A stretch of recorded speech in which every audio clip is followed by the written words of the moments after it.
আমি আর অর্পণ খুলনা বাগানে এসে বেড়াইতে। খুব সুন্দর জায়গা। একটু আগে আমরা দমদমে গেছিলাম। এখানে অনেক সুন্দর জায়গা, আসলে অনেকে জানে দমদমের সম্পর্কে। এখানে মাঝে মধ্যে আসা বাড়িতে আসলে, বাড়িতে ছাড়াও আমরা এই হবিগঞ্জ থেকে, পাড়ার থেকে অনেক ছোটো ভাই বড় ভাই মিলে আইছি। তাহলে খুব সুন্দর জায়গা এবং দেখার মতো জায়গা, বিশেষ করে চা বাগান দিয়ে পাশে, দমদমের পাশে একটা চা বাগান আছে, ঢুলনা বাগান এটার নাম। খুব সুন্দর জায়গা এবং আসলে বারবার আসতে ইচ্ছে করে, এটাই বড় জিনিস। আর এখানে আপনারা আসবেন সুযোগ পেলে, বেশি দূরে না, হবিগঞ্জ থেকে বেশি দূরে না, আমার বাড়ি থেকে তো একবারে কাছে। আমরা হয়তো 10 মিনিটে এসে পড়ছি মোটরসাইকেলে। খুব সুন্দর জায়গা এবং মনোরম প্রাকৃতিক পরিবেশ। আর এখন চা বাগান আপনি নিজে দেখতে পারতেছেন, সবুজ, নতুন কচি কচি পাতা আছে এখানে। পরন্ত বিকেলে মোটামুটি 5টার মতো হয়ে গেছে মনে হয়। তারপরে খুব সুন্দর আলো আছে। আমি আর অর্পণ আসছি, সাথে আমার অর্পণ আছে, আমার সাথে অর্পণও আছে। এই যে অর্পণ, মোটরসাইকেল দিয়ে আসছি। কয় কিলো হবে অর্পণ? 4-5 কিলো হবে। মানে 10 মিনিটের মতো লাগছে আসতে আমাদের। সেটা খুব সুন্দর। বিশেষ করে চা বাগান আসলে একটা সুন্দর জিনিস জায়গা। আমরা চলে যাব এখন দমদমিয়া লেকে, আবার যাব।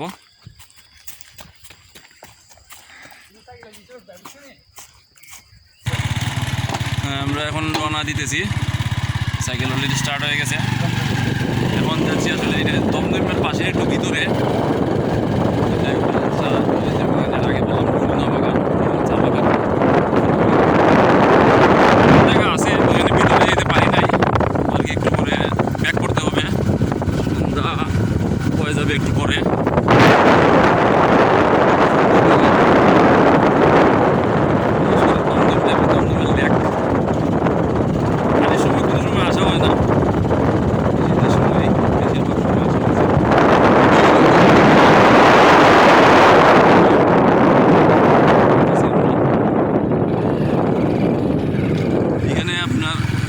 চারা করে চা বাগানের চা পাতার চারা, চা গাছের চারা। এটা একটা পিলার, এটা বাগানের পিলার। অনেক পর্যটক আসে।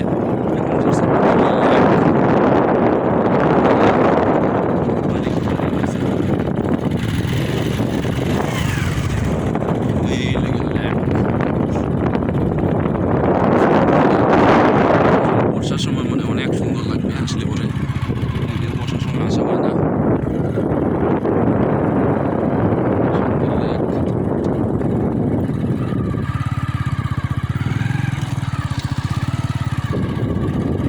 মানুষ আসছে ঘুরতে।